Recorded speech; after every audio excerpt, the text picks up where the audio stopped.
Hi, welcome to my channel, Julep's Garden. I wanted to share with you guys 3 helpful tips for organic gardening. When I first started gardening, I felt so overwhelmed by the pest pressure and not knowing how to handle it. When I went online, there was so much information, and while a lot of it is helpful, when you're first starting, it can feel very overwhelming. I wanted to share with you guys just some simple, easy tips that you can do if you're just starting out, and it'll help reduce your pest pressure. So while these tips are going to be mainly for a vegetable garden bed, you can of course use these tips also for your flower garden beds. So step 1 is set yourself up for success. If from the very beginning we add certain plants that will attract beneficial insects, it will reduce how much pest pressure you have in the future. So if you have raised garden beds like I do, or just a normal vegetable garden bed, I would highly recommend adding flowers to it. Some options for flowers can be nasturtiums, violas, pansies. Those are the best for when you're first starting your garden in the spring. And then once it really heats up, you can add some marigolds and some zinnias.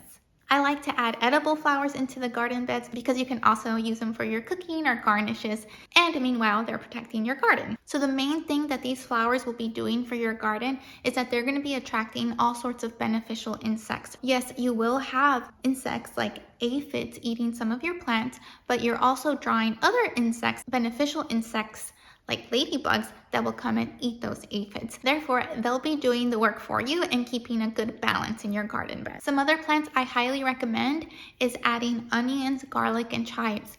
I put them around the edges of my garden beds, and the squirrels and bunnies have really left my garden beds alone for the most part this year. They say that they don't like the smell of the onion or the chives or garlic. So add those to the perimeter of your garden beds and then sprinkle in flowers in between your vegetables. Step 2, don't stress about identifying what pest particularly is eating your plants. The main thing I would suggest is trying to learn how to identify is if slugs are eating your vegetables. The way you can see if it's slugs eating your vegetables, they tend to leave holes right in the middle of your plant. They do eat from the edges, but you will see a significant size little hole maybe right in the center. Here are some examples of what that might look like. So for slug pressure, all you have to do is make some beer traps. You're basically gonna take a little bowl and put some beer in it and leave it around your garden. The next day, you can just simply go out into the garden and collect your bowls, and the slugs will have gone into the beer. Now, for all other insects that may be eating your plant, it might be harder to identify exactly what it is that's eating. Anything that is not obvious to you that this is a slug. Now, this is where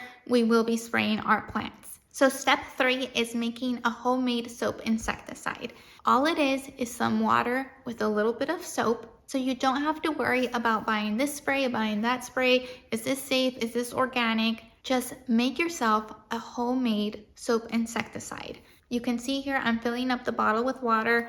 I'm just adding 2 pumps of my dish soap, and I'm gonna add about 2 teaspoons of oil just to help it stick onto the leaves. This spray is all you're going to need when you're gonna use it versus when you're not gonna use it. If you see that, yes, my plant has an aphid, but you see that the plant is still very healthy and strong, it doesn't seem to be overtaken by this pest, leave it alone.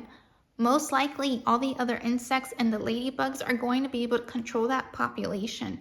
You want to have some insects on your plant to attract the beneficial insects. For example, if you see that there's an aphid on your plant and you're quick to go out there and you spray your whole plant down and you eliminate all the aphids, there's nothing for the ladybugs to eat. So are they going to be attracted to your garden? Probably not. They'll go look for food elsewhere. So just don't panic if you see a bug.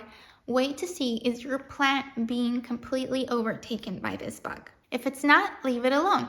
Give the beneficial insects time to do their thing. Now, if you see that that plant is getting overtaken by aphids, but you can visibly see your plant is suffering, then go ahead and intervene with your spray. The best thing you can do is just single out the plant that's being affected, wipe it down with the spray it down. What I do is about every 2 days, I go back out, I check on it, and I spray it again if I need to. Remember, the goal wouldn't be to eliminate all the aphids or all the bugs. We're just trying to regain a balance so that that plant can survive.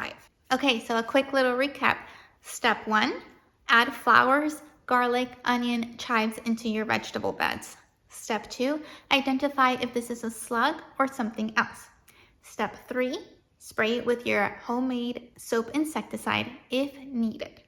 Okay guys, so that's it. I know that controlling pests in the garden, especially when it comes to doing it organically, everyone has a different opinion, and if something else works for you, that's fantastic. This is what has really helped me and taken the stress off of gardening for me. One last little tip I have for you is just enjoy gardening. It will be impossible for you to have a garden that has no pest pressure. So the biggest thing I have learned is just to let nature do what it does. When things do really well, enjoy it. If a plant does die on you, it's okay. I feel like that is part of the gardening journey, is just learning from every experience you have. I really do hope that this is helpful for you. And if you enjoy my content, please make sure to like and subscribe. Bye.